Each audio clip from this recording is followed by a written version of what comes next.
योगासनांमधलं सगळ्यांना आवडणारं बेस्ट आसन कुठलं असेल तर ते शवासन. शरीराची कोणतीही हालचाल न करता अवयवांवर व्यायामाचा कोणताही लोड न देता नुसतं मेलेल्या मुर्द्याप्रमाणे निश्चित पडून राहणं म्हणजे शवासन. या शवासनावरून आजवर अनेक जोक्सही झालेत, पण या शवासनामुळं एखाद्या व्यक्तीचे प्राण वाचलेत असं जर सांगितलं तर ते जरा अति वाटेल, पण हे घडलंय. कर्नाटकातील एका 35 वर्षीय महिलेची हत्या करण्याचा प्रयत्न झाला. त्यानंतर तिचा श्वास बंद झाल्यानं तिची हत्या झाल्याचं समजून मारेकऱ्यांनी तिला खड्ड्यात पुरलं. पण योगा टीचर असलेली ही महिला पुरलेल्या खड्ड्यातून बाहेर आली.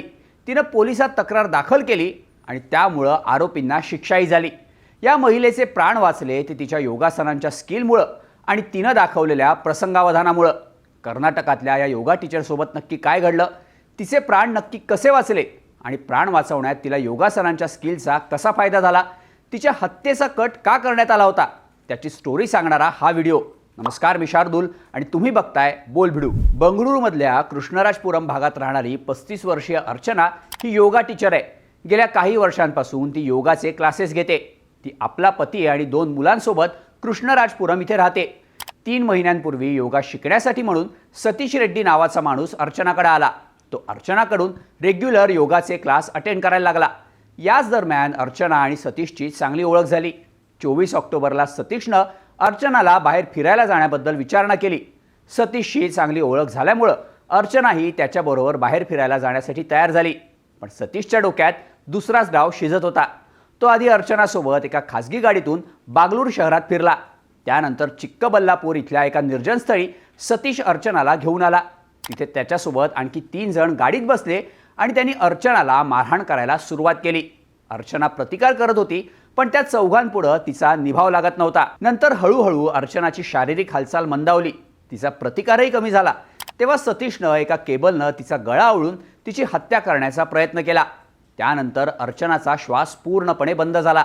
त्यामुळं तिची हत्या झाली आहे असा समज होऊन सतीश आणि त्याच्यासोबत असलेल्या तिघांनी तिला जंगलात पुरण्याचं ठरवलं. त्यासाठी ते तिला घेऊन डिब्बुराली गावातल्या एका जंगलात घेऊन आले. तिथे त्यांनी अर्चनाच्या अंगावरचे दागिने काढले, तिच्याकडे असलेली कॅशही चोरली आणि एक खड्डा खणायला सुरुवात केली. हे सगळं होत असताना अर्चनाची ना हालचाल होत होती ना तिचा श्वास सुरू होता, पण ती जिवंत होती. आपण शक्तीच्या बळावर या चौघांचा प्रतिकार करू शकत नाही हे अर्चनाच्या लक्षात आलं. त्यामुळं तिनं युक्ती वापरायचं ठरवलं.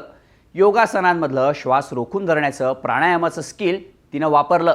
सतीशनं तिचा गळा आवळल्यानंतर तिनं आपला श्वास रोखून धरला आणि ती निश्चित पडून राहिली. शवासनात माणूस पडून राहतो तशी. तिच्या या शवासनामुळं हत्येचा प्लॅन सक्सेसफुल झाला असं सतीश आणि त्याच्या सहकाऱ्यांना वाटलं आणि त्यांनी तिच्या शवाची विल्हेवाट लावण्याचं ठरवलं. दागिने लुटून जंगलात घेऊन येईपर्यंत, खड्डा खणून तिला त्यात पुरेपर्यंत अर्चनानं आपलं शवासन कंटिन्यू ठेवलं. कठीण परिस्थितीतही तिनं हे सगळं इतक्या स्मार्टली केलं की ती जिवंत आहे ह्याचा त्या चौघांपैकी कोणालाही संशय आला नाही. त्यांनी खड्ड्यात अर्चनाला ठेवून त्यावर माती टाकली आणि ते चौघही तिचे दागिने आणि पैसे घेऊन तिथून पसार झाले. ते गेल्याची खात्री पटल्यानंतर अर्चना शवासनातून बाहेर आली आणि खड्ड्यातून बाहेर येण्याचा प्रयत्न करू लागली. तिची ही धडपड तिथल्या काही गावकऱ्यांनी पाहिली आणि ते तिच्या मदतीला धावून आले. इतका वेळ श्वास रोखून धरल्यामुळं अर्चनाची अवस्था बिकट झाली होती. मारहाणीमुळं तिच्या शरीरावर जखमाही झाल्या होत्या. गावकऱ्यांनी तिची मदत केली. तिच्या अंगावरचे कपडेही फाटल्यानं तिला गावकऱ्यांनी कपडे दिले.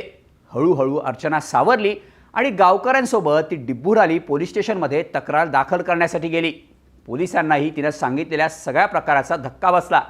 पोलिसांनी ताबडतोब या प्रकरणाचा तपास करायला सुरुवात केली. डिब्बुराली पोलिसांनी वेगवेगळ्या टीम तयार करून मुख्य आरोपी सतीश रेड्डी, नागेंद्र रेड्डी, रमण्णा रेड्डी आणि रवी अशा 4 जणांना ताब्यात घेतलं. त्यांच्या चौकशीत अर्चनाच्या हत्येच्या प्रयत्नाचा मोठा आणि धक्कादायक खुलासा समोर आलाय. अर्चना आणि तिच्या नवऱ्याचे संबंध ताणले गेले होते. तिचं आपल्या पतीसोबत पटत नव्हतं, त्यामुळं त्या दोघांमध्ये सारखी भांडणं व्हायची. पण याच दरम्यान अर्चनाची ओळख तिच्या नवऱ्याचा मित्र संतोषशी झाली. संतोष आणि अर्चना संपर्कात होते. त्यामुळं संतोषची बायको बिंदूला संतोष आणि अर्चनाचं अफेअर सुरू असल्याचा संशय आला. त्यामुळं रागानं तिनं अर्चनाचा काटा काढायचं ठरवलं. त्यासाठी तिनं सतीश रेड्डीला सुपारी दिली. सतीशवर याआधी काही गुन्हे दाखल आहेत. आपण प्रायव्हेट डिटेक्टिव्ह असल्याचं तर लोकांना भासवत फिरायचा. अर्चनाला मारण्यासाठी बिंदूनं सतीशच्या बँक अकाउंटवर पैसे ट्रान्सफर केले. तसंच कॅशच्या माध्यमातूनही दोघांमध्ये व्यवहार झाला होता. अर्चनाची सुपारी घेतल्यानंतर ती सुपारी वाजवण्यासाठी सतीशनं एक प्लॅन तयार केला.